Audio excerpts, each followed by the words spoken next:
I saw this thing with Brett Cooper, and and I really liked it. Brett Cooper was talking about this with John Christ on his podcast. Let's Do check women want to work or not? I don't think they do. But here's the thing. Women, I don't think women want to work in the corporate world. That's the thing. There's a difference. I don't think women want to be in a cubicle, pushing pencils, Okay. clicking on clack, clack, clack. Who does? Nobody wants that. This whole Tradwife movement, I think that it's kind of been dominated by something that's driven more by aesthetics than actual values, because people see the like frolicking in the fields. Same. We've had the same take. The whole thing is just ridiculous because they're like, I'm smashing the patriarchy. I'm not going to get married. I'm not going to have kids. I'm going to work for some male CEO at a Fortune, 500 company. Yep. And click clack on my keyboard, and that's like sticking it to the man. That's empowerment. Women have always worked. They just didn't work in the corporate world in the sense that we do now. Women worked in the family business. They worked on farms. They saw being a mother as working. They would sew. They would cook. Like that was all part of it. They would bring baked goods to market, or they would be basket weaving. It's just a different kind of work that women are driven to do. Yeah. Okay. So I agree with a lot of that. And I think Brett Cooper is saying some really great stuff here. She starts out by saying, Do John Chris is like, want to work or not? I don't think they do. But here's the thing. Women, I don't think women want to work in the corporate world. That's the thing. There's a difference. I don't think women want to be in a cubicle, pushing pencils, clicking on clack, clack, clack. Who does? Nobody wants that. okay, so this guy, I don't know who this guy is. He's like, nobody wants that. Nobody wants that. Well, I mean, frankly, there are people who want that. They're called administrators, dude. Like, nobody wants that. Yeah, actually, severely autistic people want that. Administrative people really love that. There are people, believe it or not, there are people who are highly gifted at administration and they love the cubicle. They love click, click, clacking on a keyboard, and they love Excel spreadsheets. There are people that love that stuff. And they're normal people. I mean, well, I said severely autistic, but that was kind of a joke. There's a lot of people who just like that. You might have called them nerds in high school or whatever, college. This guy looks kind of like a jock. I've never heard of that. He looks like a linebacker saying something like that. Nobody wants that. Nobody wants that. Well, dude, there's a lot of people who want stuff like that, and it is what it is. Right? Again, it's administration. Somebody's got to do the administration. Somebody's got to take care of all the details that go on in a company, and even the nature of the company. If you're a financial accountant, that's what you're doing essentially. You're click, click, clacking, right? There's a lot of people that like their job as a financial accountant. So people do like doing these things. And in a cubicle, right? If you're a journalist and you've seen the films, that portray journalism and guys sitting there, typing their essays away, sitting at their desk and they're just writing, like that that is a part of journalism, writing, reading, sitting down, doing these things in a small space. That's a part of what they do. It's not just like throwing footballs around the office. You know what I mean? Like there is an order to office and corporate world work. So this guy's on a podcast. You know what I mean? Like this guy's not in the corporate world. So for him to say that is kind of dumb. Okay, so that's all I'm trying to say. But in terms of what she's saying, I agree with what she's saying here. Chesterton has this great quote on feminism. He says, feminism is a muddled idea that women are free when they serve their employers, but slaves when they help their husbands. It's so true, right? Chesterton wrote a book on this particular issue when he was critiquing the suffragette movement, the feminist movement. It's the proto-feminist movement. Suffragism. And at that point, they were trying to get the vote. The women were trying to get the vote, and they eventually did. But Chesterton, in I think it was 1910 or 11, wrote a book called What's Wrong with the World. And the second half of the book is devoted to the feminist issue. And I think he calls it, he titles it The Feminist Problem. And so he goes through all these feminist issues and critiques them one by one, and really, really shows how being a mother, being a stay-at-home mom, is actually superior to being, a part of the exterior workforce, the workforce outside of the home. And that being in the home is actually, raising a family is an incredible responsibility, because you're dealing with humanity itself. You're dealing with the whole purpose you're dealing with the direct object that all of these exterior workforce environments have, and all these institutions and all these businesses. Their direct object is actually to serve people. Right? Steel mills exist so that the steel can go into buildings, and so that people can go into those buildings and work in those buildings, and so that people can be paid, and so that families can be fed, and so that humanity can flourish. So like the direct object of all of these, of all work, is really humanity itself. Well, the wife and the mom, the moms who is staying at home and raising humanity, raising mankind, it's an immediate responsibility. It goes directly to the source of life in that sense, and so it's the greatest task. The greatest form of work is to be a homemaker, and to work with the family, and to nurture the family, and to grow the family. And Chesterton has this line in that book, What's Wrong with the World, when he's critiquing feminism, and he just says, he says, how can it be a small thing for how can it be a big thing for a teacher, a school teacher, to be one thing to many people, and a small thing for a mom, a stay-at-home mom, to be all things to one person, which is the child. It's like, it's a fascinating quote, and it's a fascinating thing to think on. It's a paradoxical thing to think on, but it's true. A mother is, especially if she's homeschooling or whatever, she's teaching her child all these things. She's the science teacher, the math teacher, the English teacher, but she's also the person who instructs them in morals. She's the person who instructs the child in spiritual things. She's the priest, priestess, in that sense. She's the pastor of the children. And she's the moral teacher of the children. She's but also she's the feeder of the child, right? So she's all of these things to the child. Whereas if she goes out into the workplace, all she is just like, let's just say she is a financial accountant. Well, she's just one thing to all these people. She's just a financial accountant. But in the home, she's everything to the child. You see, she's all these different roles to the child, or to multiple children at the home. So it's a greater task to be in the home than it is to be outside of the home. And that's really Chesterton's point, which is brilliant. And so I agree with Brett Cooper here that women do want to work, and by nature want to work, but I believe that they really want to work. Their work is most significant in the home. And frankly, I resent anybody who refers to work outside of the home as the real work that needs to be done.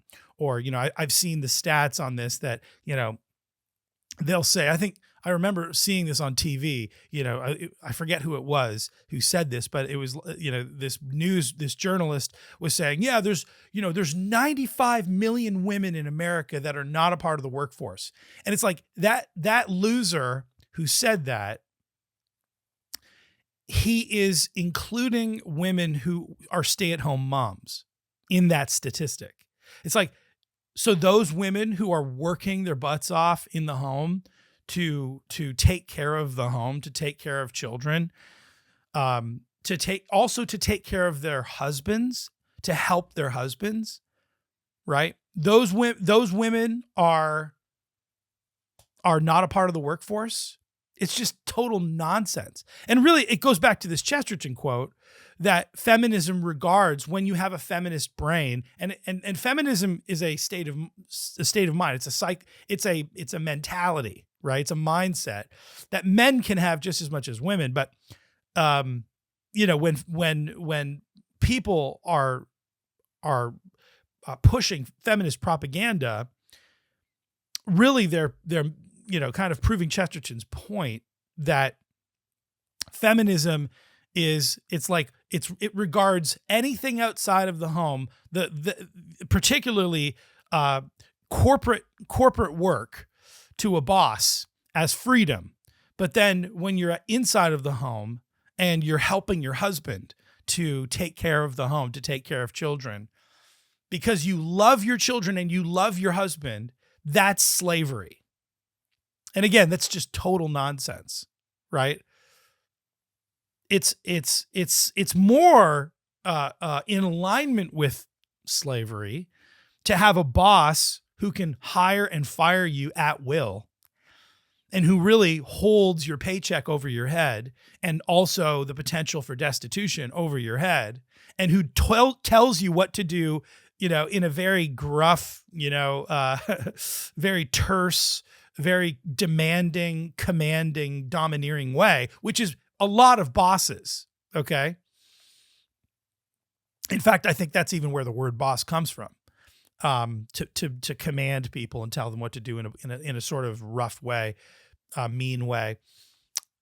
That is more in alignment with slavery than being at home and helping your husband and working with your husband as a team. And, you call your husband and you say, hey, hey, babe, how are you? Hey. And your husband's like, hey, how are things going? It's not boss at all. The husband, even though the husband is the head of the home, he should be the head of the home. He should be in charge, and he should be ultimately the ultimate authority in the home. There are no husbands that love their wives, that really talk to their wives the way that employers do. You see, so the wife is going to go and work for a corporation where the employer is going to yell at her and treat her meanly and all this stuff. This kind of have a commanding, domineering role, a fear-based system of servitude based on pay, work and pay, and destitution, the fear of destitution, and then and that's freedom. That's freedom. That's amazing. That's like, wow, what a wonderful world. That's incredible, right? Wow. But then when she goes home and she jokes around with her husband, and her husband tells her he loves her, and they're tackling family life as a team, and that's slavery, right? That's slavery. It's just nonsense. It's absurd. It's preposterous. It's ridiculous. And I think that we need to draw more and more attention to that. This whole Tradwife movement, I think that it's kind of been dominated by something that's driven more by aesthetics than actual values, because people see the frolicking in the fields. Same. We've had the same take. The whole thing is just ridiculous, because they're like, I'm smashing the patriarchy. I'm not going to get married. I'm not going to have kids. I'm going to work for some male CEO at a Fortune, 500 company. Yep. And click clack on my keyboard, and that's like sticking to the man. That's empowerment. Women have always worked. They just didn't work in the corporate world in the sense that we do now. Women worked in the family business. They worked on farms. They saw being a mother as working. They would sew. They would cook. That was all part of it. They would bring baked goods. And by the way, most women don't know how to sew. I just want to say this is another bleat that I have here. Most women, modern women, women who want to be dated, who consider themselves dateable and marriage material, they don't know how to sew, okay? Which is absolutely horrible. It's a disgrace. Every single woman, and this is due to the fact well, a number of facts, but one, obviously, they have feminist moms who don't sew as well. Secondly, they've gotten rid of all home economic, classes in high school and in college, particularly in high school, right? Like teaching women how to sew obviously should be primarily from the mom to the daughter, but it should also be reinforced by the school system. The schools should be teaching women how to sew. But what we do in our schools is we say, no, we want an egalitarian model of teaching where the men and the women, they all learn the same material. So we can't have a class just for women called learning how to sew, learning how to be a mom, learning how to be a stay-at-home mom, learning how to be a tradwife, which is what they should do. They should have 4 years of that track in high school. But they don't teach women how to sew. And so, like my mom knows how to sew. She sews, like over Christmas, she sewed like over $500 worth of clothing, in terms, she repaired her repairs, saved me about probably over $500 worth of sewing repair in clothing. And it's amazing to have a mom, and she's done that my whole life. Okay. She has, sewn my jackets when they were ripped, or clothes when they were ripped, pants when they were ripped. I mean, she has a sewing machine. She traveled to visit me with my dad, and she had a portable sewing machine with her. And my mom was a stay-at-home mom, okay, for my whole life. And it was amazing having a mom at home, having a mom there to, pack the lunches, to make breakfast, to take us to school, just to be there when we got home from school. It was all like a parent was always there. And it also said, we love you. It was my parents' way of saying, we love you. We care about you. We're not going to get a nanny to take care of you. We're not going to avoid you like you're some sort of disease, like you're a burden upon our family. No, we love you. We care about you. And one of us will be home to take care of you. And it was awesome. It was just a great time. But anyway, like women don't know how to sew, okay? And it's horrible. But it's just one of many domestic things that they don't know how to do. And I mean, in the main, a lot of them don't know how to cook, right? And I mean, yeah, like a woman can learn a woman can learn how to cook. A woman can learn how to sew. But the fact that they've taken home economics classes out of the high school systems, the fact that they don't have classes each year that women are in high school, teaching them domesticity, teaching them how to be homemakers. It just shows you that our society is not interested in helping women to be homemakers. Our society is interested in helping women to be feminists and helping them to avoid being moms, avoid through abortion, avoid being wives through divorce and no fault divorce, avoid family life at all costs, go to college, get the career, work your way up the corporate ladder, all that stuff. And it's just a lie, and it's horrible, and it's ruining our society. And so we have to take our society back by going back to these fundamental truths and by exalting the position that women most naturally want to be in, which is the position of wife and mother and homemaker. And we need to, and so Brett Cooper does say earlier that people want to be tradwives because it's an aesthetic. I don't think that's accurate any more than the notion that men want to fight because there's an aesthetic value in fighting. When you see like Kingdom of Heaven, you want to be a knight fighting in the Crusades, war films do portray, and war stories do portray fighting in a sort of glorious sense. But I don't think that detracts from the truth about warfare being a glorious thing. The battle is glorious. And it's not glorious because there's no suffering. It's glorious because it is a glorious thing to fight for a great thing.